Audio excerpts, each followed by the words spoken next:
Hello, everyone. Good evening, and thank you for joining us. I'm Nancy Seiler, Director of Outreach and Community Programs at Wolcott. It's my pleasure to introduce Ethan Sawyer, aka the College Essay Guy, who's basically made a career out of thinking about college essays 24/7. For over 20 years, he's helped millions of students stress less, write better, and actually enjoy telling their stories.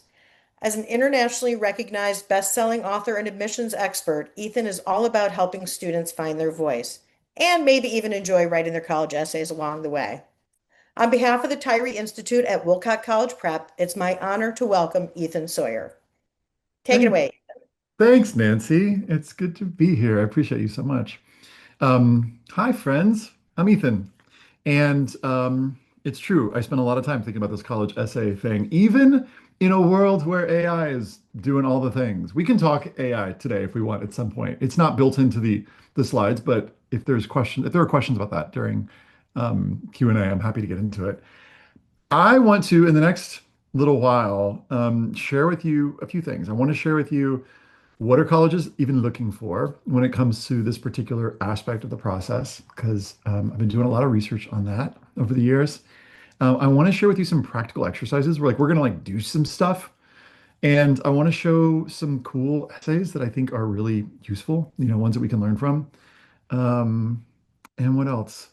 Yeah, I think I want you to feel inspired, like you can do this. And I think I want to broaden your sense of what is possible with this lovely art form, which I really do think is an art form. It's funny to say that, but it's like the college essay is kind of its own genre. So I'm going to share my screen here in a second. I realized that setting up, I didn't get, permission to share it. Here it comes. But essentially, what I'd love to do, I'll just give you the official, here we go. The official. This is stuff that Nancy has said already, but basically I've spent the last 20 years doing this. I went to Northwestern, studied performance studies, studied, theater and English. And I've spent the past 20 years doing this, teaching, writing, content related to this. College Essay Guy, which is the organization that I founded about 12 years ago. Like Nancy said, we work with, millions of people. Last year we had about 5 million folks on the website. I've got a podcast that you can look up easily. I put videos on YouTube almost every week, starting in probably in May.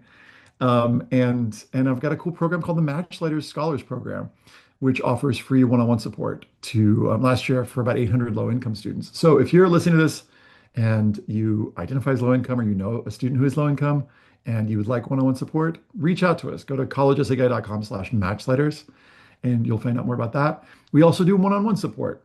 I have an awesome team that supports students through this process if that's something that you're interested in. And if you happen to be a counselor who's interested in volunteering, we have an amazing volunteer community and you'd like to work with one student who is low income, we've got that opportunity available too. So you'll find that at the same link, collegeessayguy.com/matchlighters. And that application just opened, like just recently. I'll remind you all of this stuff at the end, but we've got tons of resources for counselors. You can hit us up on Instagram, on the Facebook, and all the places. Okay, these are the things that I mentioned, but I'll just hit them really quickly. We're going to talk about what is the personal statement even about. I'm going to talk to you about qualities of a great essay topic, show you some great examples, get into some exercises, give you some specifics on how to stand out when it comes to actually writing your essay. Because if you're a rising senior, it's like, or I guess you're still a junior. It's kind of getting towards time to, getting into that. And then I'll share some more free resource links at the end. Okay. The purpose of the personal statement, if you had to fix it in a formulated phrase, as T.S. Eliot said, it's to demonstrate the skills, qualities, values, and interests that you'll bring with you to a college campus. And how do you do that? That's what we're going to talk about for the next hour. But just to say it one more time, to show the skills, qualities, values, and interests you'll bring with you to a college campus. There's something kind of implied in that, which is like you have to kind of know what your skills, qualities, values, and interests are. So part of the exercises that we'll do today will be like you doing some research inwardly to figure out what are the parts of myself that I might want to show to colleges in my application. So when it comes to finding a great topic, I think a great topic is not necessarily something that's like, an extracurricular activity, like a sport that you play a lot or an instrument that you play a lot. I think a great topic is something that's elastic, which is to say, stretchy enough to talk about lots of different sides of you. Also, uncommon in some way. Now, if you do write about something that is more common, like a sport or an instrument, you'll want to find some specific ways to make that different, unusual, and we'll get into some specific like techniques for that in a little bit. I think also it's important to demonstrate qualities that colleges are looking for. Now, you might wonder, but Ethan, how do I know what colleges are looking for? Like, how can anybody know? Well, I'll tell you. There was a report that came out from the National Association of College Admission Counselors, and they do this report every few years or so. And it's called the State of College Admissions. And in this report, which I'm screen sharing here now, they basically looked at what do colleges care about most. And these are the factors ranked. So, what colleges care about most are your grades, your high school curriculum, like how tough your classes were. And then there's this second category called positive character attributes, which is kind of like, wait, what even are positive character attributes, bro? And it turns out that you can actually like find out. I did this podcast series in I guess it was 2024, it was 2 years ago. It's like a 9-part series walking through all of these different qualities. But one of the episodes, we get into what these positive character attributes are. And even on that, I was like, how do we even figure this out? Well, I spent some time actually researching these positive character attributes. And in a minute, I'm going to share with you what those are, what colleges care about. But before I get rid of this slide, you'll note that the thing that colleges care most about next is your essay writing sample. That's something that can help you stand out. There's something called demonstrated interest, which we won't talk about today, that's also on the list. And you'll see other things like recommendation letters, extracurricular activities, test scores, et cetera, on down the line. Okay, but back to what colleges care about most. So if you Google or whatever, search on, an LLM, what does Caltech look for? You would find a website that says, it's like literally Caltech, what we look for. Let me show you the page. And it turns out other colleges have pages like this too. So Caltech has like, we want a love of math. We want, students who show collaborative spirit and inclusivity and single-minded determination. When I saw this, I was like, you know what? I bet you other colleges do this. And so I put together this giant spreadsheet with some help to basically figure out what do colleges look for with sites like this and also mission and vision statements and strategic plans and used AI to basically figure out, okay, what are the qualities that are appearing most often? And colleges, first of all, care about a lot of things. They care about things like creativity, and they care about things like, students who care about inclusivity. But the qualities that came up the most, we call these the admission nutrients because we think of these as like qualities that if you put them in your application, it's going to create a quote unquote healthier application. So without further ado, here are the admission nutrients. They are intellectual curiosity, which is to say, like, what are you a nerd for? Sometimes colleges call this love of learning. And some of that's going to be shown through your academics, but oftentimes I think that's this kind of stuff that's going to come through in, the little side quests that you have, the YouTube rabbit holes that you'll fall down. Then you've got things like service to others. Do you reach out beyond yourself? Have you had an impact on your community, whether it's your local community, your, I don't know, city, your school? Leadership or initiative is another one that colleges are really interested in. They're interested in seeing students who are self-directed, who started things, who take the lead, even if it's like on a particular project. It doesn't have to be like you're president of everything. Collaboration. They want to see students who work well with others. They want to see students who are consistently engaged, which is to say you found some stuff that you're into and you've done it over a couple years.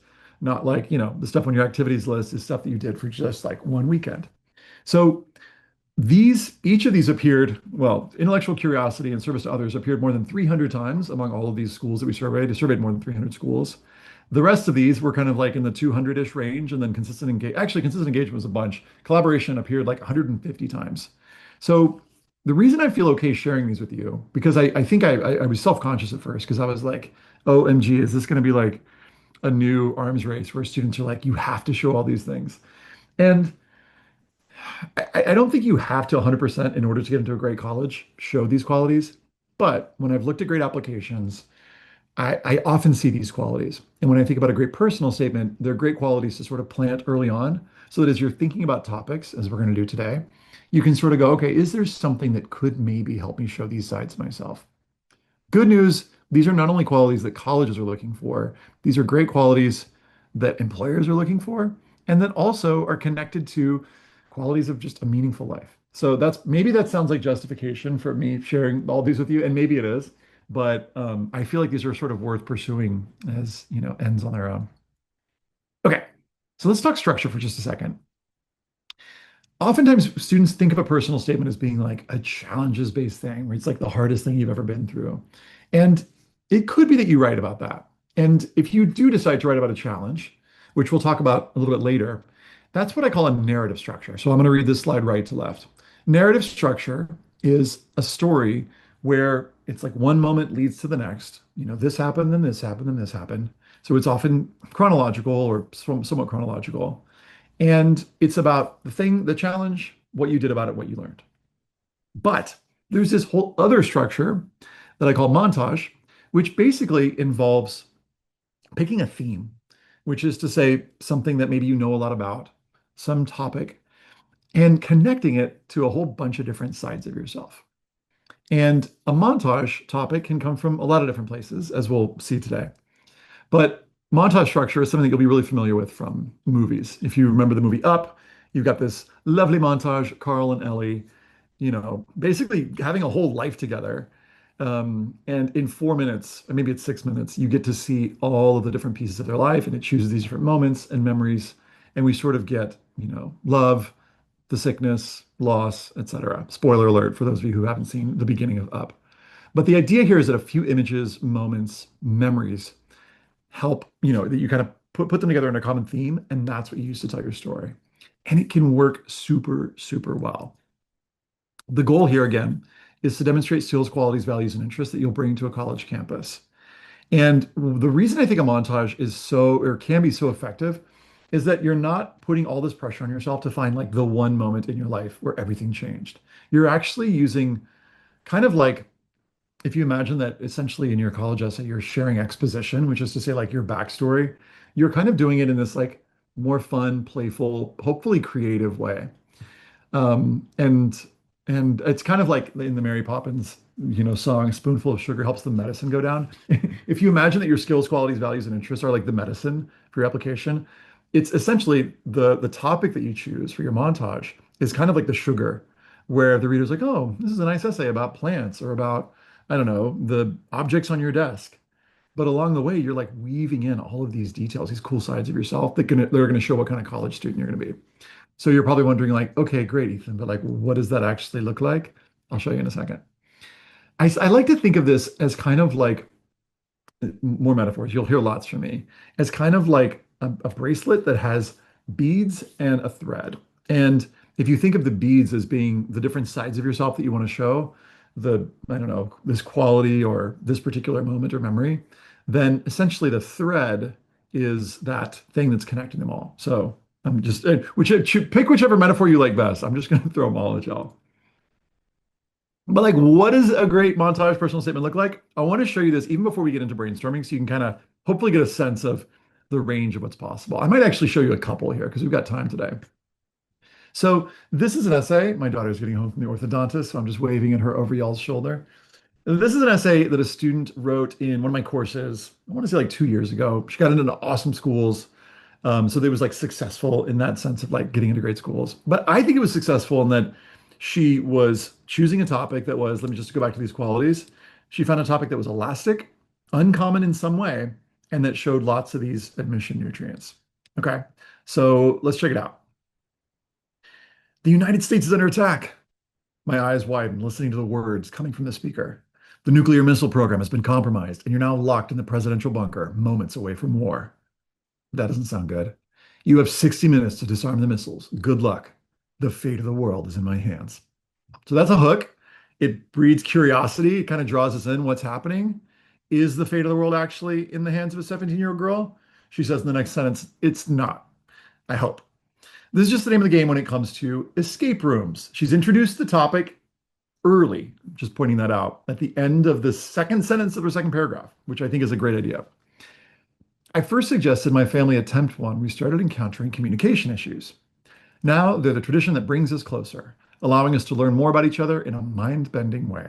However, the lessons I've taken away from escape rooms extend much further than this. And that, my friends, is a launch line. So if your hook breeds curiosity in terms of like, wait, what's happening? What's going on? What I like in that she does at the start of the second paragraph is that she orients us with some context. And then at the end of the second paragraph, she basically gives her thesis, which is essentially, I'm going to talk to you about how escape rooms have taught me lots of lessons. And that raises a new question for us that's going to carry us through to the end of the story. Okay, so this is like subtle screenwriting technique, but you basically are trying to raise a question in the reader's mind that they're going to be curious enough that they're going to want to find out how the movie ends, or in this case, what happens in the personal statement. Okay, let's take a look at the next paragraph. The instant the timer starts ticking downwards, my eyes dart left and right. 60, 59, 59. Any of the various items meticulously placed around the treehouse's setting could serve as a vital puzzle piece. My analytical mind not only helps plan my getaway at an escape room, but also enables me to look after my community. Okay, transition time. So, what you'll notice here at the start of this paragraph is that she's connecting back to our topic. So, she's set up, hey, we're talking about escape rooms. And then just so that she doesn't think, just so that we don't, go off the rails here, she comes back to escape rooms. But notice how short she keeps it here. And then she gives us a so what moment, which is to say a value that connects to something that's important to her. So she says, my analytical mind not only helps, when it comes to escape rooms, but also new value helps me look after my community, raises a question in our minds. Now, this is for me like such a beautiful transition. And this is like transitions 101, but here's the thing that she was just talking about at the start of the sentence. And then at the end of the sentence, here's the thing that she's going to talk about next. Lovely. So tell us more. Living in Chicago's South Side, but attending a school near downtown, let me witness firsthand the disparities regarding funding and profitability between startups created by minorities in my predominantly African American community and non-minorities in the financial district. So what? What did she do about it? This observation prompted me to develop an entrepreneurship program that introduces Black girls to resources needed to create their own businesses. So what? Why is this important to you? Being Black is a substantial part of my identity, so it's important for me to see others of a similar complexion in a position to make a difference. I strive to make others feel represented, and my ability to analyze situations to create opportunities allows me to do this. Okay, there's so much to love about this paragraph, but the main thing I want to point out is how brief she connects back to her topic. So this is not an essay about escape rooms. It starts about escape rooms, but again, spoonful of sugar helps the medicine go down. The medicine, the main point and part of this paragraph is this stuff right here. Everything from my analytical mind to allows me to do this. And I'm learning so much about her. If I'm an admission reader, I'm learning that she cares about her community. I'm learning that she takes initiative. I'm learning that there's an important part of her identity and she's connected it to service work, right? So she's like, being Black is a substantial part of my identity. And she connects it to this value of advocacy. It's important for me to see others of a similar complexion in a position to make a difference. You'll also notice that she's answering so what consecutively in these sentences. You notice I was kind of saying so what in between. She keeps answering so what. And I think that's one of the most important things that your personal statement can do because this information would not be exactly in her person or in her application otherwise. Like, sure, we would maybe see that she has done some volunteering work or maybe a program, but we don't really know what it means to her unless she tells us. And that's the value of your personal statement, to give context for some of these things you participated in and to make connections between, for instance, your identity and communities that you care about and skills, qualities, values that you want to show. All right, next paragraph. The door to a second room pops open. Now, what's neat about that line is that it's not only like literally a second door, a room pops open, but also there's like a second room in her essay, right? 3628, 3627. Escape rooms spark a sense of curiosity. Here's a new value that I couldn't imagine gaining elsewhere. Upon entering the Wizard of Oz, I'm left wondering how the trees placed before me are programmed to blink in Morse code. This curiosity extends into other aspects of my life. So again, she's doing that same thing. She's using what I call like an off-ramp sentence, which is basically just a transition sentence, connecting the thing she was just talking about. In this case, she's been showing curiosity, but she hasn't told us yet. Actually, she did. She did say a sense of curiosity. She's showing it still for the example. And then she's like, hey, let's talk about other aspects of our life because that's what readers care about anyway. So this curiosity extends to other aspects of my life, leading me to question, for example, how Bernoulli's principle permits objects to levitate through air currents despite seemingly unbalanced forces, or what the greatest possible length for a straw is. After dragging a tube-like model up 3 flights of stairs, I can confidently say 32 feet. By the way, I love asides. I love a little sense of humor in an application. If you are funny and use asides when you're talking to your friends and writing, like bring it. The creative facet of escape rooms also triggers my innovative spirit. So here's a new value that she's bringing in: creativity, innovation. Though time consuming, I enjoy scouring leftover craft supplies to find popsicle sticks for my latest Rube Goldberg machine because it allows me to experiment with creating systems to solve everyday tasks. So there's another so what. Why do you care about it? Because of this. So what? By letting my thoughts run wild and engaging in clever endeavors, I gain a feeling of satisfaction, knowing that someday the product of my doing will impact a project beyond myself. So she's sort of alluding to her future career. I don't know if you can guess it yet. Maybe let me know in the chat if you can guess what her future career is, because you're going to find out on the next page, pausing for hydration and to see if anybody says, can you guess it? Let's see. The last room looms. 201, 2. Okay, to be honest, I don't always escape the rooms in time. The museum heist is an example. Ultimately, the challenge of squirming through vents and deactivating lasers triumphed over me. Yet I left grateful knowing I'd be better prepared for our next puzzle. And I've worked hard to not let other setbacks deter me. I was crushed after finding out I didn't advance to nationals my freshman year of Business Professionals of America, but after tweaking my presentation with the feedback provided, I emerged stronger the following year, earning second place.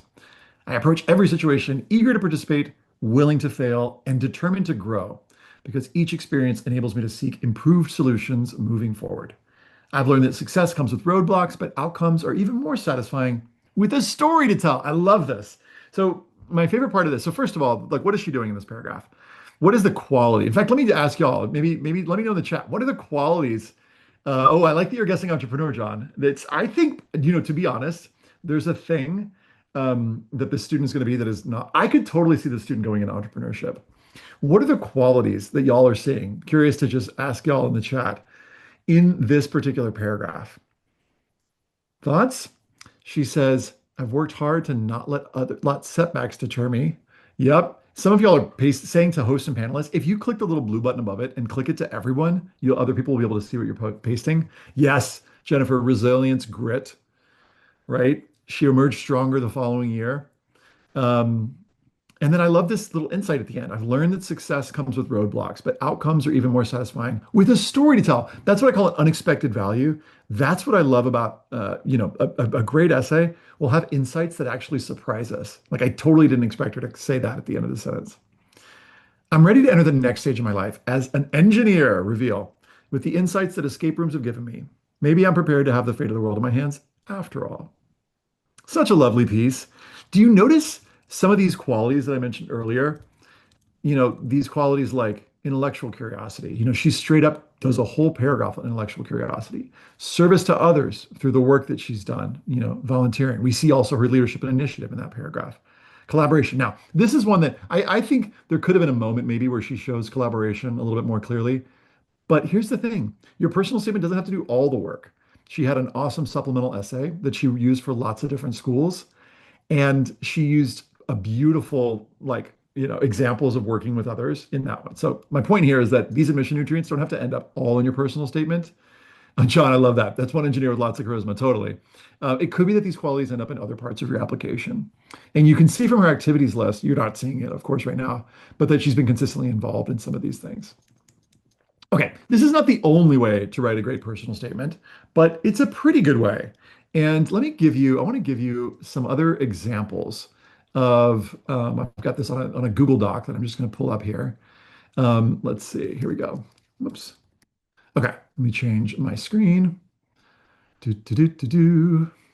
What else are you noticing? I'm just going to ask in the chat as I transition screens here. What else are y'all noticing about this personal statement? Or are you having any moments that you're like, oh, I didn't know you could do that, or is X particular thing okay? Just curious if y'all have any uh, questions that this brings up or any noticings. Whoops, that's my whole screen. Let me give you. Do, do, do, do, do. There we go. Okay, this one. Feel free to throw them in the chat if you've got any. Okay. So this is the escape rooms essay that I just shared with you.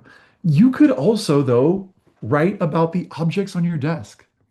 This student talks about different objects, like his laptop and his books and his bead bracelet, and each one of them shows some different side of who he is. It could be that you choose a skill or a superpower. So this student begins her essay with, since childhood, I've been an obsessive builder and problem solver. So that's her theme, her topic, right? And her montage jumps around talking about all these different areas in life where she's been a builder and problem solver. For instance, when she taught herself to pick locks when she was really young, or to use a spinning jenny when she was in history class one day. And that's led her to build through programming, later on. It could also be that your career is, or sorry, your essay is based on your career. So here's an essay from a student who wrote about endodontics, and he gives all these different skills and qualities he's developed in his life. And surprise, at the end, I'm interested in becoming an endodontist. And that's a totally great way to potentially write your essay. I've seen other students choose as their topic different identities. So this student, for instance, chose their multicultural identity, Mexican, Chinese, American, and also identities connecting to, being Catholic, identifying as gay, and then talking about how all of these different sides make up who they are. There's also a student who decided to write her essay on the different homes, different places where she felt like she was in her zone. So it could be that, you write about, hey, I'm at home at this restaurant with my family, or I'm at home when I'm on stage, or I'm at home when I'm in the lab. And the what stays the same sort of between these different ideas is the student is using these opportunities to show different sides of who they are through these different either homes or these different identities. Another one of my favorites, and this is like an uncommon extracurricular activity, is the student took Boy Scouts, which is a common topic, and wrote about it in terms of historical trail hikes. And what's cool about this essay is that by the end of it, you start to see different sides of him. And you realize by the end, and he says it really explicitly, when I'm hiking, I'm not merely a hiker. I'm a historian, because he leads these historical trail hikes, a conservationist, because that's something that's been really important to him as he's hiking, and a teacher, all in one. And throughout the essay, he showed these different roles and identities that he's played. So that's a brief intro to the montage. And I'll put these in there as different ideas. But as we're starting to think about this, we're going to transition to brainstorming here in a minute. I want to just throw these ideas into the chat and say there are so many different ways that you can find your college essay topic. It doesn't have to be a big challenge. It could be, writing about, for instance, your superpower of listening and the way that you're able to, attune to people's needs. Or it could be something obscure that you do that you're really into that nobody else really that is into, or maybe only your friends online. Yeah, Sarah's noting that it was short, it was powerful. Yeah, there's just a ton of information packed in, and that's what I think is the value of this montage structure. Okay, so here's what I'd love to do. I want to get a little creative, and I want to guide you through a few exercises. They won't take very long. And I want to give you a workbook, and I'm going to give you a link to a page where it's going to like ask you to make a copy. And it will just make a copy in your Google Drive. So you'll need to have Google, most of us do. But I'm going to put the link in the chat, and I'd love for you to click that link. And when you get it, just click copy. Okay, make a copy. And what it will create is essentially a doc that will look like this, the CEG exercise workbook. And if you'll just put your name in the top of this, just so that if you end up sharing this with somebody else, then they'll know, who it's coming from. And I want to guide you. We're not going to spend 20 to 25 minutes. I'm going to kind of jump around here on these exercises. And we'll probably spend about, I want to say like 15 minutes or so doing some different exercises. And by the end of this, my hope is that you're going to have some ideas. Okay. So for the first one, for the first time in forever is what I felt like I was about to say. I want to start with this I love, I know exercise. And I'm going to share my face here to show you how this one works. But what I'm going to do for this exercise is I'm going to set a timer for 1 minute, and I'm going to ask you to make a list of things that you love. So I'm not going to do the whole minute, but if I were to do this, I would be like, all right, I love the color blue of this bottle. I love matcha green tea from Trader Joe's. I love teaching. I love board games. Can you tell? I love how cool my daughter has been about getting like dental work done. She's been so chill about it. I love this little thing that says you can do hard things and the artist who created it, etc. Anyway, you can see I'm kind of like random and jumping around. That's fine. That's kind of what we're going for here. Okay. So what I'd love for you to do, go into your essay workbook and I want you to just make a list of things that you love and just list them in this box right here. Okay. And I want you to do this for 1 minute. And if you're a parent, please do this. It's fun, I promise. I mean, it's fun-ish.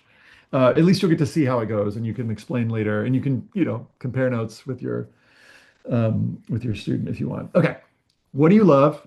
1 minute.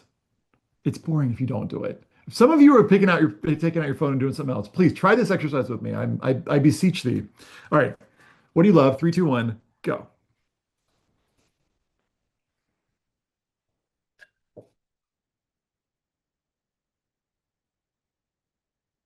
Quantity is as important as quality here.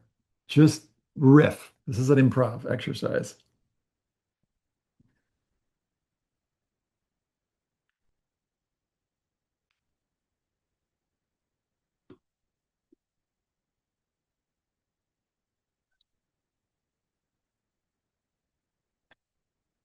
If you feel inspired to open to sharing what you're putting into the chat, I would love to see it. It also gives me examples that I can refer to, and we're talking about ideas. It also helps me know that you're out there.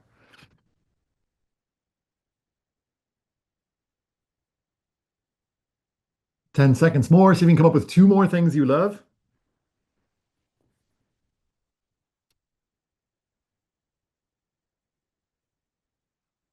All right, time's up. Feel free to share in the chat if you're open to it. We're going to transition to the second exercise. Now, this one we're going to do for a minute and a half. And I want you to just make a list of things that you know a lot about, things that you could geek out on. So for me, that's like board games. I know a lot about college basketball. I know a lot about facilitation. I know a lot about theater. I know a lot about making silly voices and doing accents. I know a lot about growing up as a third culture kid, um, etc. Okay, so what do you know a lot about? 90 seconds. And if it's a lot is like too high a bar, you can lower it to be like, what do I like to geek out on? Or if you met someone in a social situation and they were also into this thing, you would be like, oh, we should maybe talk. All right, make a list. 90 seconds. Three, two, one. I know what? Make a list.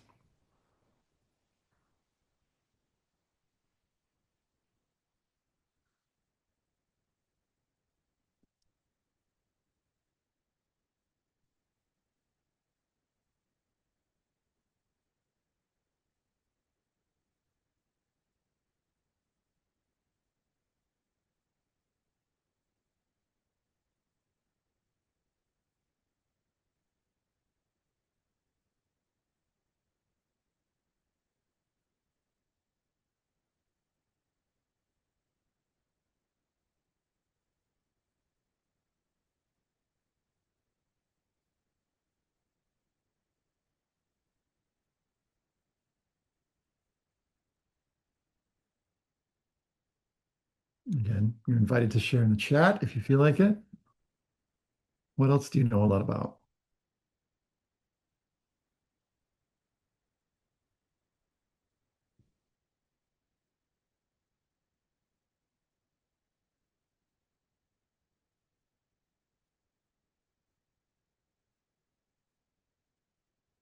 15 seconds left. See if you can come up with two more things you know a lot about.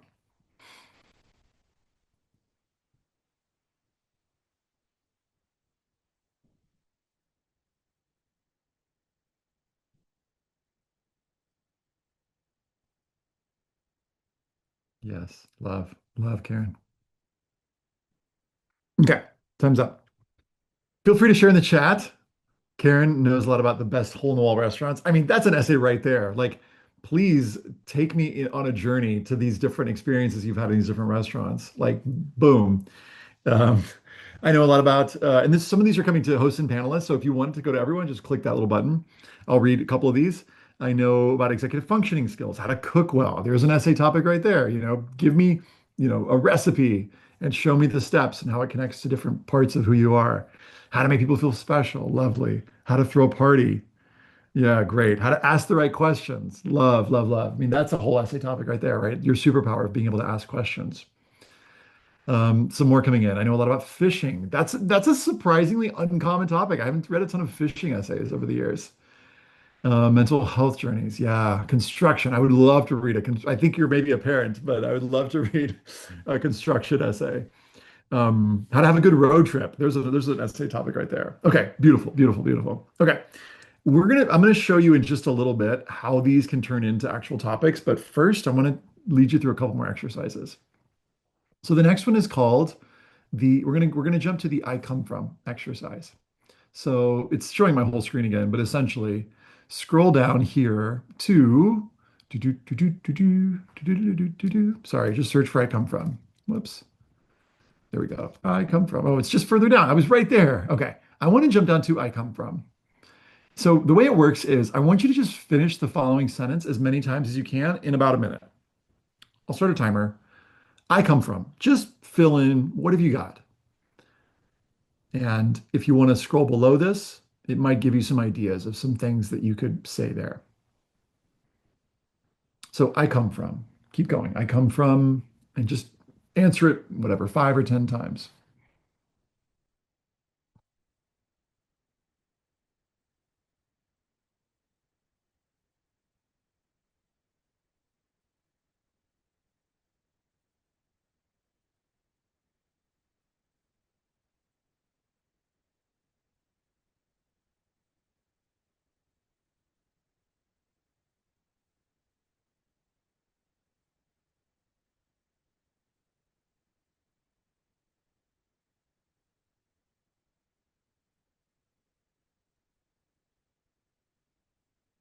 Okay. Now, I want you to scroll down past this and let's spend a minute. It says a couple minutes, but really let's just do it for about a minute. Finish the same sentence stem. I come from, but with any of these little lead-ins. So I come from a dinner table where fill in the blank, or I come from the sounds of, or the smells of, or the tastes of, and just jump around, whichever ones seem interesting to you. We're actually, I'm going to take 2 minutes on this because I think this is a really juicy exercise. So spend a couple minutes with these stems here. In case you just joined us, I'm going to re-put the link in the chat in case we have any folks who've just joined.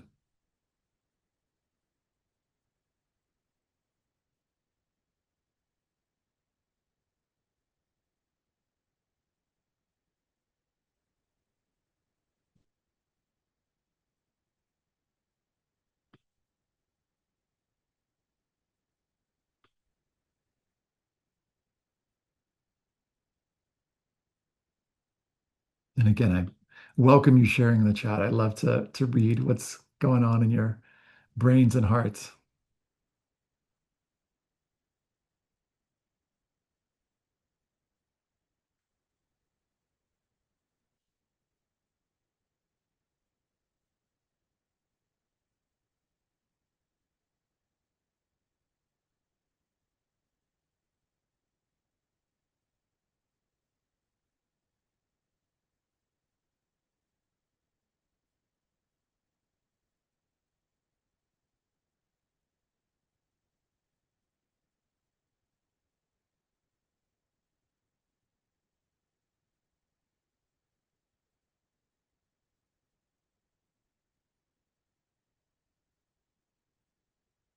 I love this one.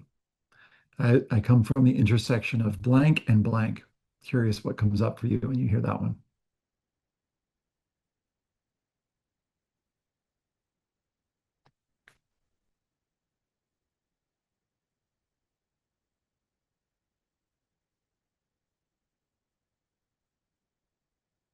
And again, feel free to share in the chat if you feel like it. Ooh, I love that one. The intersection of resilience and humanity. Beautiful.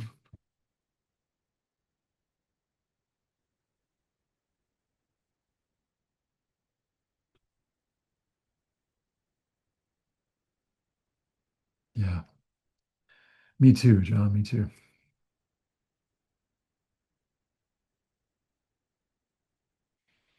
Okay. Pausing there on that one. We got two more short exercises. And the next one we're going to jump to is this values exercise. So I want to give you 2 minutes. I want you to bold the 10 values that you connect most with today. So of this list, and if there's something that you care about that you want to add in, you can write it in, of course. But which of these 10 values resonate most with you?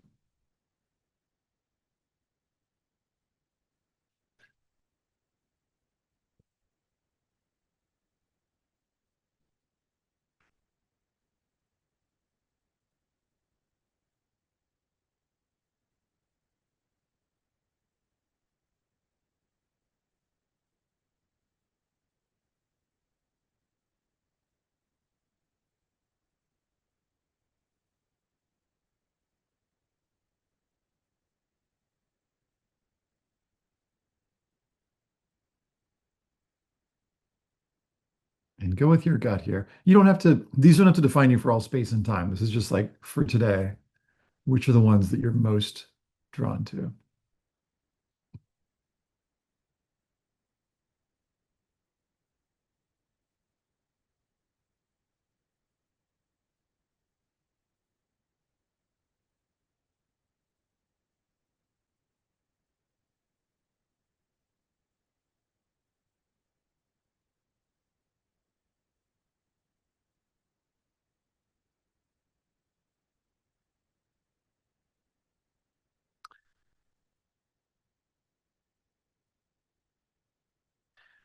You can see the instructions at the top. Once you get to 10, then I want you to underline, see if you can underline your top five. Whittle it down to the ones that are even more important to you.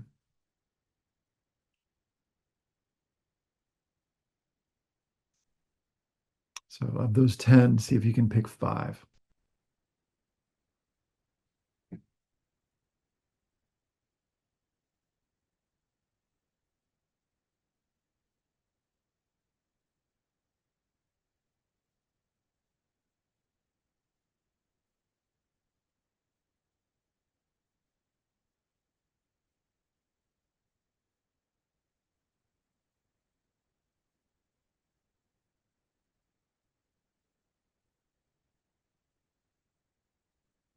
And then top three. And if you want to share your top three in the chat, I'd love to know which values you're resonating with today.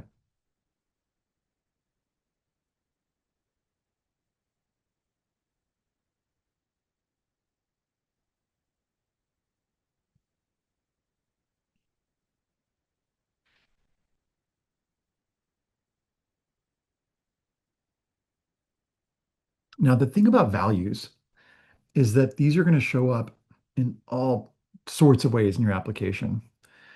To me, they're sort of like the underlying thing. They're like the underlying, opportunities for meaning making. And also, it's going to be the thing that colleges are looking for. They're going to be scanning your application, wondering, okay, what does the student care about when we're inviting this student onto campus? What are we getting here? And it's different, I think, if you're talking about qualities like a student who might be focused on creativity and autonomy and efficiency is going to maybe have a different story than a student who's focusing on humor and authenticity and my country. That those can tell different stories. So part of what this can do is help you, one, just sort of orient around what are the things you care about, and no matter what you end up writing about, you're going to want to include those in your application. But also, it can be helpful for like particular paragraphs when you're like, "Ah, what do I say about this particular escape room that I was writing about?" And you can come back to the values list and you can go, oh, another thing that's important to me is creativity. So how do I weave that in, for instance? So there's so much that can be done with the values list. Okay, I've saved my favorite for last. The last exercise that I want you all to check out is called the roles and identities exercise. And this one, adults, if you have not done the exercise yet, strong recommend for this one. This one is pretty darn cool. I want you to bold the 10 roles here that you identify with most. So spend a couple minutes reading these and just bold them, just like this. I see myself as a champion and a coordinator and a harmonizer, whatever they are. And for some of you, it's going to be hard to limit it to 10, and I give you permission to choose more than 10 if you want. But just know that in a minute, I'm going to ask you to whittle it down to fewer. So feel free to go wild, um, but spend about a minute and a half here seeing which of these roles most resonate with you. Okay. Once you've got a nice list here, I want you to kind of try to bucket these. And by bucket these, I mean there are probably some that sort of connect or overlap with one another.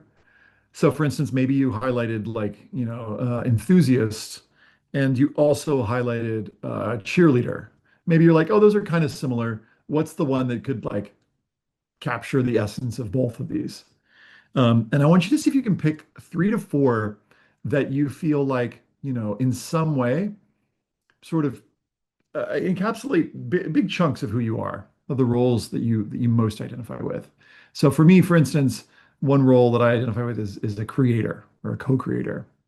And the next step I want you to do is I want you to think about where does that identity or that role that you play. I also call these like the invisible hats that we wear. Where does that manifest in the world? So for me as a creator, I'm going to put creator here. Um, you know, I'm a creator when it comes to webinars, like workshops like this one, or when it comes to writing, which is something that I did today, or making theater, or raising a child with my wife. So there are all these different ways that I'm a creator. So for you, whatever your role is, give me some different ways that it shows up in your life. You can delete mine. Let's do this for like three or four roles. And this side note is going to be probably pieces that end up in your application somewhere. Again, open invitation to share in the chat. If you're like, I show my fixer self in these ways, I show my teacher self in these ways.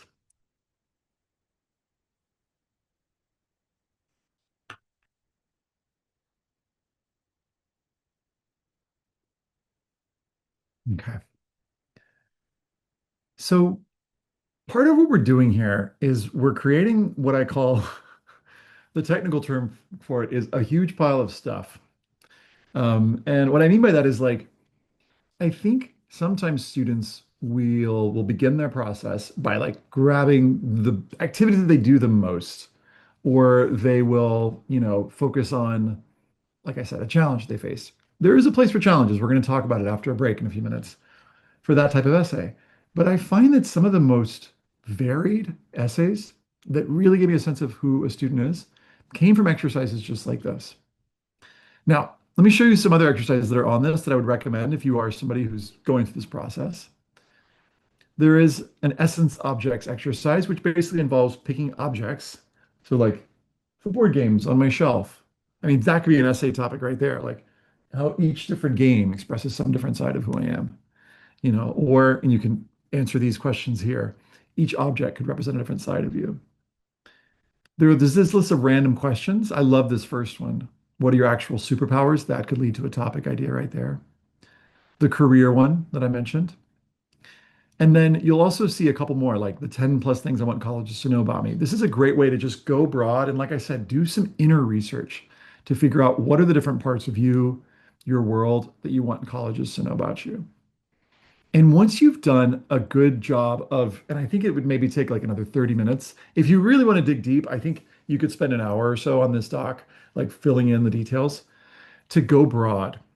And then it's going to give you lots more when you've got that roles and identities exercise, because I feel like the values list, those roles and identities are going to be the kind of things that are coming through in your application, no matter what you're writing about. So I love the example here. So, okay, we've got from John, different identities, the dreamer, the realist, and the empathizer. I love the dreamer on the one hand, but also the realist on the other. Like the way that those come into not conflict, but the way that those sort of like create a friction would be beautiful stuff for an interesting story. And then the empathizer. I mean, I think the empathizer probably connects to both the dreamer and the realist, I'm guessing, right?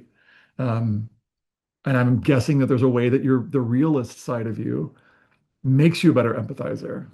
Anyway, I can see all sorts of overlaps and interesting stuff. But I want to show you a simple way to take a topic or an idea and turn it into what could become a college essay. So this simple exercise is called the jellyfish exercise. and it came from a group of students that I was working with in Seattle, somewhere in like Washington. And they basically, the way it works is you pick something that you love or know a lot about. So try this with me. Pick something that you love or know about, like research, or for me, it would be like board games. And then you basically connect it to as many values as you can in 2 minutes. So you don't have to literally draw this out if you don't want to. You can just type it somewhere. But I'd love for you to pick something that you love or know a lot about and see how many values you can connect it to. So just to remind you, I'll just bring this back, this values list. So, and here, remember, what we're looking for here is we're ideally looking for a topic that is, just to use those qualities again, elastic. Now, what we're doing is we're checking for elasticity. How stretchy is it to talk about different values? Ideally, you're picking something that's uncommon in some way, so not everybody's writing about this, and that shows some of these admission nutrients. So something that could maybe you could connect to some of these different sides of yourself. Now, those connections are going to be something that are revealed sort of along the way, but I'd love to have you just spend a minute or two here, pick a thing and connect it to values, just like this.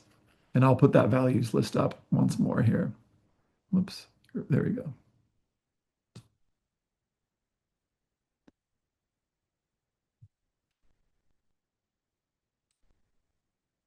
And if a couple of you all would share in the chat, I would love it. What is a thing?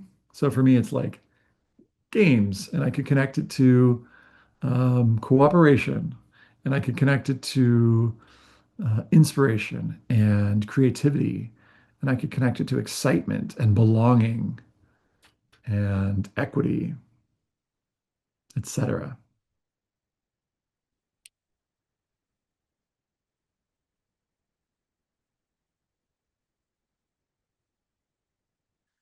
And a little pro tip, if you can connect it to at least 7 values, this might be an elastic topic for you.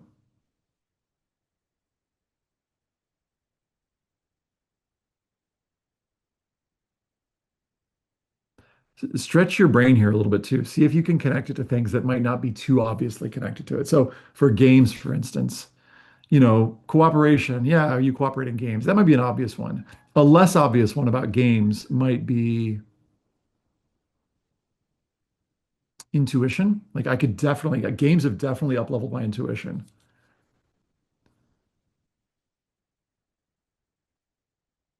They've also taught me a lot about autonomy. That's like what I'll call like an uncommon connection. See if you can make a couple uncommon connections to values.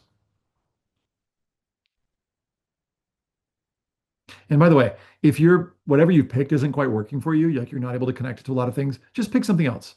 Try a different thing at the top of the jellyfish.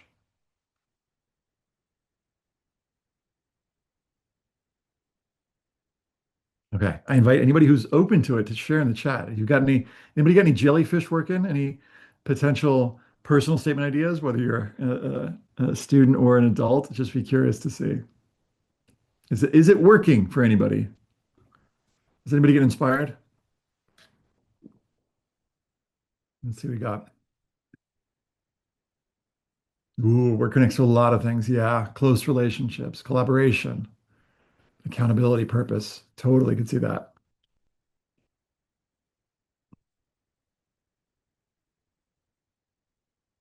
Curious to hear from one or two others if you've got other ideas that are cooking. There's so many different ways that this can go.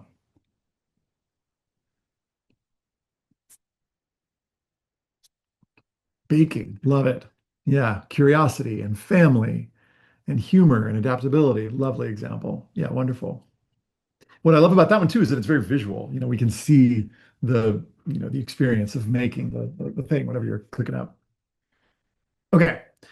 So that's sort of like I guess, a crash course in the montage. And I sort of said that earlier, but this is like how these start to come to be. Because then what ends up happening is, let's take the example that I received as the direct message. If the essay was like baking as the topic, and then the values are curiosity and family and humor and adaptability, well, just like the escape rooms essay, each of those paragraphs could be themed by a particular value. And so, or if you take the research example that I shared, each paragraph, each value, the first paragraph could be about community. The next one could be about collaboration. Maybe that goes in the same paragraph. Responsibility isn't one. Social change maybe isn't another. So what's also useful about these values is that it can help you know what to focus on in each of the paragraphs, which can be really lovely. Okay, we're at the two-thirds point, which is a great time to take a break. And what I'd love to talk about when we get back is there's a whole other type of structure that is based on doing that sort of narrative arc, challenges, what I did, what I learned, that we'll talk about. So let's take five. It's 29 past. Let's come back at, well, let's say, let's go, by the time I'm done, it's going to be 30 past. Let's come back at 35 and we'll talk about narrative structure. And I'm going to talk to you about some specific techniques that will help any kind of essay stand out. All right, see you in five. Um, so we've talked about montage. And I think it's a beautiful structure. And I think kind of any student can write it. What I mean by that is like what I'm about to talk about is like students who face challenges. Also a totally great way to go. But some students don't have that big challenge to write about. So montage can be for anyone. Narrative is for students who faced what I'll say broadly is like a significant challenge. Now, significant is kind of a tricky thing, but what I don't mean by significant is like, I got a bad grade, and or I didn't make a sports team. Like this should have had something that had, real lasting impacts.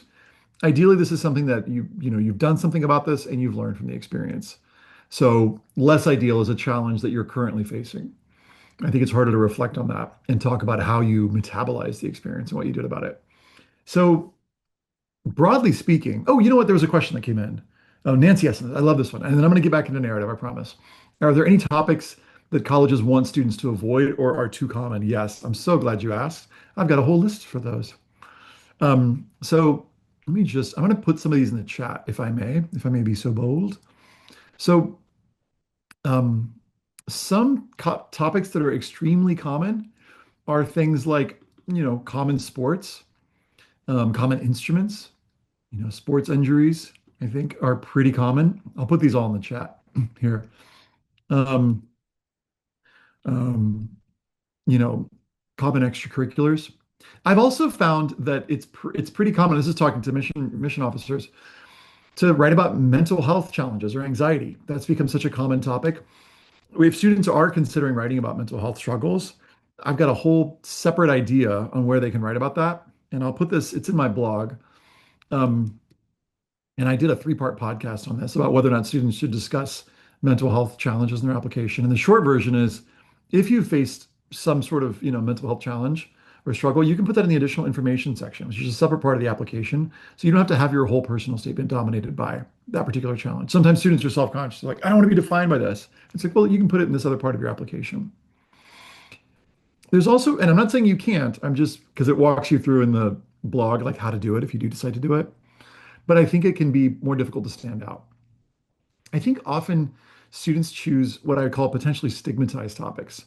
So like pop culture or fandom, wanting to write about Taylor Swift or insert other musician, or wanting to write about Marvel heroes or anime, or things that, people would look at and they might, think, oh, well, that's whatever, insert stereotype. That's superficial or that's, too um, it's a waste of time. It's video games, waste of time. So whatever those topics are, those can be difficult because you kind of have to explain why it's not a waste of time or why it's not superficial or something like that.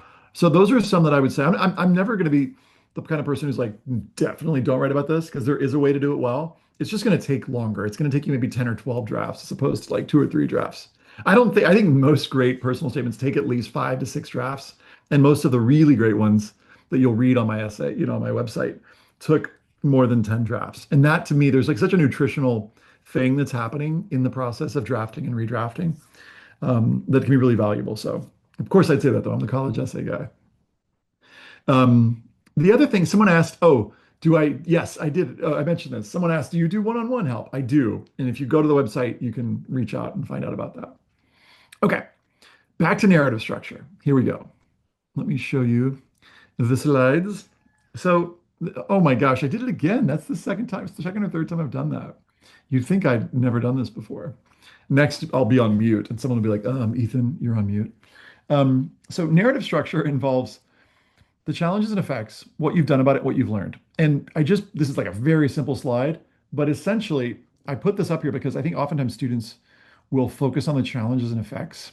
And look, if you're writing a first draft and you're writing about the challenges for the first time. It could be that it ends up taking up a lot of your space. But oftentimes, the work of this particular type of structure is thickening the middle of your story. What did you do about it? How did you work to overcome? And then what did you learn from the experience? I like this approximate word budget of like, it's about 650 words for the personal statement. So, about 200, 225 words per section. So how do you write this? Well, I got this cool exercise. Let me throw up my YouTube channel real quick, if I may. I'm gonna pull up a particular video of feelings and needs. So there's actually, you know what? Rather than give you the video I'm just gonna like look it up. So if you Google feelings and needs exercise, college essay guy, yes, I'm Googling myself right now, forgive me. You'll see this particular exercise. And there's a video that it walks you through. Essentially, where's the video? Oh my gosh, we moved the video. Oh my gosh, how embarrassing. Well, we'll fix that like stat. But maybe I do need to share. I'll share the YouTube video. But essentially, what this involves is coming up with a list of, or going through a process of talking about the challenges you faced, the effects, the feelings, the needs, and what you did about it. I know that all sounds very fast, but essentially, you don't have to have three challenges necessarily, but I think that, this video walks you through it in like 15 minutes. Um, Brainstorming all of these different parts of it can help walk you into a pretty robust story and help you figure out if this is even something that you want to write about. Because it could be that you start doing this brainstorm exercise and in 15 minutes, you're like, you know what? I don't think this is going to be the best way to show my skills, qualities, values, and interests. Or maybe you start writing and you're like, you know what? I think I've got a lot to say on this. So the simple structure, and I won't do the video now, is like, what was the challenge? How did it impact you? This is a step that a lot of students skip. They'll say the challenge and they'll just assume the reader knows, well, that would impact anybody. Moving around a lot, for instance. Well, you can imagine how that would impact me. Well, I don't know because you didn't tell me. So tell me, what are the effects? So that you differentiate yourself from someone else who might have experienced these same challenges. Give me images, give me moments. What resources did you need? What resources were not available to you, etc. Next, and this is the heart of the exercise, how did it make you feel? And this is like where the nonviolent communication part comes in. Underneath the feelings, what were the needs? And I've got this inside that video that I mentioned. You know what? Let me just throw this one onto, sorry, pop-ups. I'm going to throw this into the chat so you can see it. There's a PDF that has this list of feelings and needs. This is like my all-time favorite book, Nonviolent Communication. And for those of you who read nonfiction or who like self-help books, this is like the best. But it's a simple way of communicating our deeper needs. And once you get into whatever the experience led to in terms of your feelings, and you can get in touch with those needs, it's a great bridge to understanding why you did the things you did. So to give you an example, my parents got divorced. I probably wouldn't recommend writing a divorce essay because they're somewhat common. They were more common like, 20 years ago, but it's a pretty common challenge. But to give you an example of like something that brought up feelings in me, how did I feel? I felt um, kind of confused. My parents didn't really talk about why they were getting divorced. I also felt kind of annoyed because we had to go back and forth between my dads and moms. Um, yeah, there was a little bit of detachment though for me. I didn't feel like angry or sad so much. So why? What were the needs underneath this? Well, I felt the feeling of detachment. What was my need? Probably for more connection. I felt confused. What was my need? I needed more clarity, more transparency, more communication, etc. You see what we're doing here? When you can get in touch with the needs, things like I needed, better communication. I needed more transparency, authenticity. I needed more connection. Then when I'm telling you my story about like, and then the next year I got involved in theater. It might seem, well, theater is pretty disconnected from parents' divorce, right? Or is it? Because when I actually was doing this exercise live, when I was making these discoveries in a workshop once, I was like, oh, OMG, theater totally met my deeper needs for connection, for transparency and authenticity and expressing your real true feelings. And I was like, I just drank my own medicine and it worked. But that can help. the reader understand, well, then why did you get involved in this particular activity, this particular sport, this particular volunteering thing? What need was that meeting for you that maybe wasn't getting met or wasn't getting as much getting met as much earlier? So the next column is the what you did about it. What did you get involved with? And then whatever you got involved with, this is like towards the end of the essay, what did you learn from the experience? What lessons? Or if you like, you can go back to those values that you brainstormed. It's a great way to demonstrate some of those values that you connected with. Okay. So let's look at an example. Here's a student who had hearing loss from a young age. Here's the essay. My eyes flutter open and I see blinding lights. I feel an overwhelming nausea. Grab the bucket next to me and throw up. I lay my head down in exhaustion and feel a cast around my head. I had just gotten surgery on my left ear to have bilateral cochlear implants for profound deafness. This was the start of my journey. So again, a hook grabbing our attention. It's a little risky maybe to start with vomiting in your essay, but hey. But curiosity, what's going on? Ah, orientation. This is the deal. This is the challenge. Raises a question. Okay, what happened in her life after this? I was the kid who had to spend hours after school rebuilding my speech and language skills with a speech therapist, the one who always wore my hair down so no one noticed the implants, the one at the swimming parties who would pretend I had to go to the bathroom just so no one would see me take them off. And every night, I had to remember to charge my batteries so I could hear the next day. So these are the effects, right? Challenge, you know, profound deafness, effects. This paragraph is full of them. It's kind of like a montage within a narrative essay, right? A series of images. Almost think of this section as like if I were to scan through your phone and be like, okay, what are the different images that represent what hearing loss has meant in your life? We can see the image of you working with the speech therapist. We can see the image of you at the swimming party going to the bathroom. You know, they're like these little snippets, and they're note that they're like not even a full sentence. On top of all this, I was also shy. Okay, this is called a raising the stakes moment. So if you've experienced big challenges or challenges on top of challenges, just put them in a second paragraph. On top of all this, I was shy. In school, I sat in the back of the class so no one would notice me. So there's an impact of the shyness. So here's the second challenge. Impact, I sat in the back. You can see how this would be problematic, right? When my teachers forgot to turn on my microphone in class, I wouldn't say anything because I was afraid to bring attention to myself. After school, I had to review my classmates' notes because I couldn't simultaneously write and hear everything the teacher said.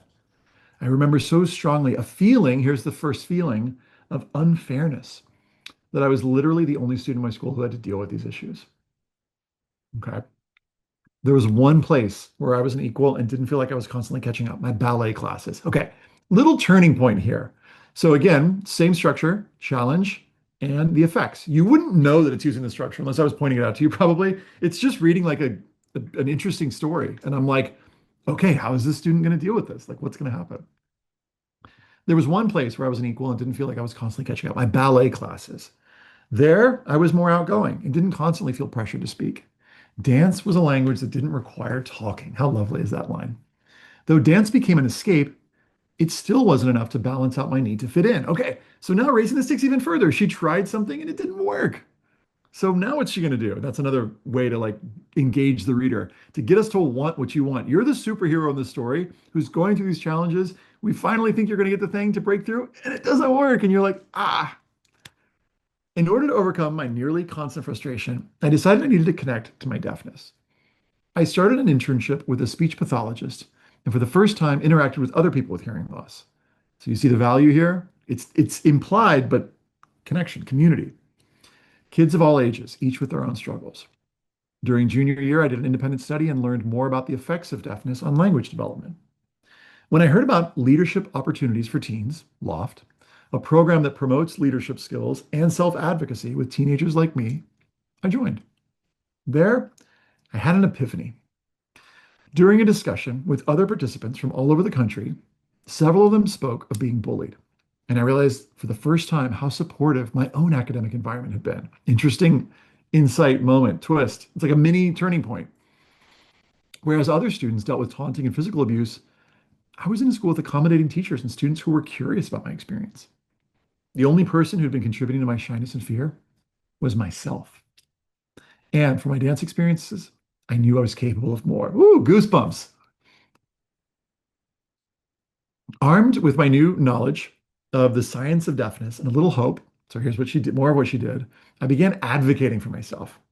Instead of feeling overwhelmed, past feeling, I began to feel proud, new feeling of my abilities to keep up with my hearing peers.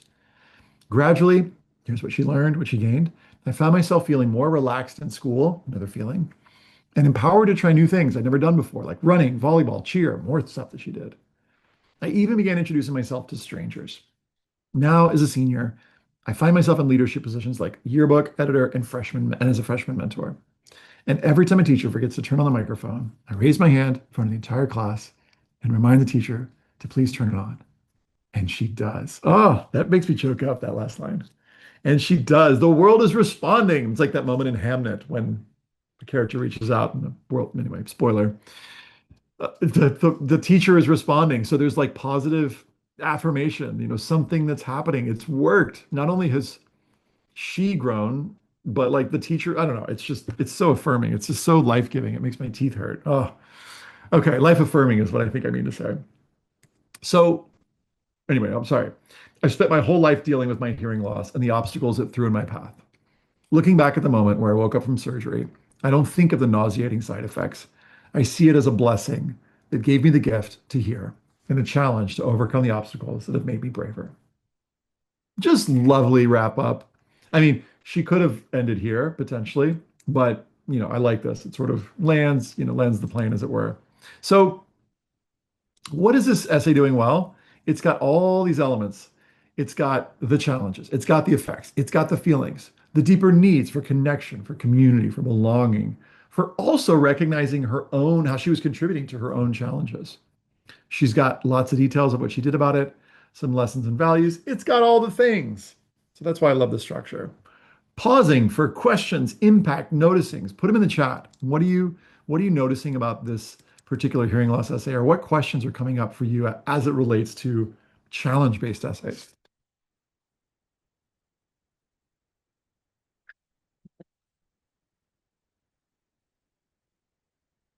Side note, in case you're wondering or curious or like even worrying about it, these, this isn't like a better essay. Like you can tell I love the escape rooms essay just as much. It's also just a beautiful, beautiful piece. John's into it. Any questions about this? About anything we talked about so far? Because we're coming to the home stretch here, and I'm going to share with you a few more techniques. I'm also going to share with you all the slides in case you want them, so you can click on the links and things.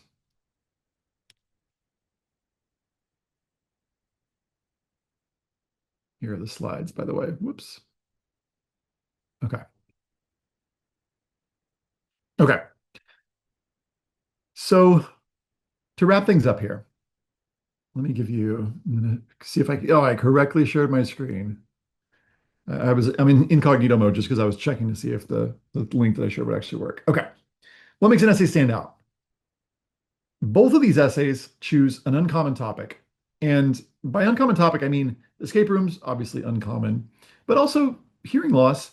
There's a way she's talking about it. Other students who've had, disabilities or learning differences, or somehow there's something in life has not allowed them to participate in certain things. There's a way that she's doing it that's a little bit different, even though you could imagine another student writing about, profound deafness. There's also uncommon connections being made. So in that escape rooms essay, you might assume someone talks about like fun or efficiency or problem solving, but she's talking about like community, and she's talking about like, intellectual curiosity. And it's just, there's so many different little values that she's connecting to. In this one here in particular, there's this uncommon connection that she makes when she says, I realized it's not everybody else that's holding you back, it's me. I'm the one. So there's that little moment of insight. And uncommon language in the sense that, like, if you look at these essays, you know, most of them, you're not going to find these in somebody else's essay. There's something that's uncommon in the language. Okay. If you're writing about a common topic, one thing you can do to stand out is brainstorming the cliche version. Yes, the cliche version of your essay. And the way you do that is you basically look at the values list. So let's say, for instance, and none of y'all are going to need to do this, but let's say you chose to write about, I'm going to pick something super common like soccer. Like you could write a soccer essay and brainstorm the cliche version and imagine that it's going to be about discipline, hard work, and perseverance. And that's part step one is like think about what would be the cheesiest version of this essay. Anybody else could write that particular story. And then the next step is to think about, okay, what are some uncommon connections? Which is to say, what would somebody else not say, maybe? What are some values they might not connect it to? And you can do this no matter what your topic is. So let's say you've already got something that's a little bit unusual, and you're like, oh, I think I'm going to stand out with my board games essay or my, essay about all the drinks that I love, all the different kinds of green tea that are meaningful to me. It could be somebody just went, oh man, I was going to write about green tea. It could be that you think about, okay, what are the obvious things that people would connect to green tea or whatever it is? And then go, okay, can I find some uncommon values here? Because those uncommon connections, those values that we don't see coming, are what are going to uplevel the quality of your paragraphs. Because we're going to be in there going like, oh, I'm seeing the connection to this, and it's surprising me, and it's hitting me with the force of insight. That's to me what a great insight does. It surprises me, you know. Um, when it comes to the actual drafting of it, let me just give you a couple more things here. Rather than saying, something sort of straightforward like listening is important in soccer, talk to me about the specifics of the moment that led you to realize this thing about whatever the quality is that you want to show. Okay. Get real specific with your language. Those specific moments are going to be the moments that help your essay stand out. Okay. And that's going to take several drafts, probably. Okay. It's Q&A time. And I'm so opening the chat for whatever questions you have. If you click any of these things, you'll see things like my free guide to the personal statement, which will basically walk you through like, some of these elements. It's going to show you some other different sample essays, some other different exercises that are pretty cool. It's also, I've got this link to the family handbook, which is pretty cool. It's got essentially the entire process sort of mapped out in lovely, it's like a, basically a PDF. It's about 30 or 40 pages long. And then I got a podcast. If you do the podcasts, the latest series that I'm doing right now is going through different essays and talking about what makes them awesome. Not that's not the only thing I do on the podcast. We're also going to have some admission officer interviews coming up. That's just been the current series. But we do things on like how to stand out in STEM and financial aid tips for international students. That's pretty niche. There's a great episode I did last year with a doctor who talks about coping on campus and how to make that transition. We talk about I like walked through the process with a student last year, so that was kind of fun. You'll also find that 9-part series on what colleges want. If you just Google College as a Guy podcast. We're on YouTube, like I said, on the socials. So you can feel free to say hello there. And yeah, let's see what we got. John says some of these essays are writers who become leaders. They've done some pretty great things. I'm guessing there is a way to show growth even if you don't become a national debate leader. Totally. Absolutely. I mean, I think that these students do a nice job of weaving in their extracurricular activities, but ooh, did I lose y'all? Let me see. There we go. I think it dropped out for just a second. Let me go back to the start of your question. Absolutely. There's so many different ways to demonstrate growth.